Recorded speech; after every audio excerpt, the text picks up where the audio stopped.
Dartmoor, a granite landscape.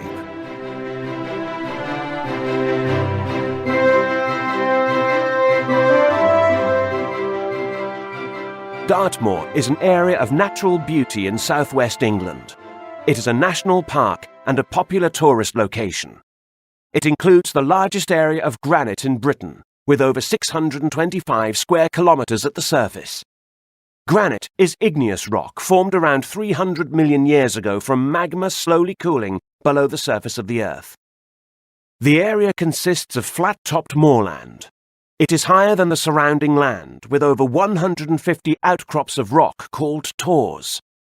Granite is impermeable, and so Dartmoor has peat bogs and V-shaped river valleys formed by surface streams. The soil in the area is poor, and the land is suitable only for sheep farming.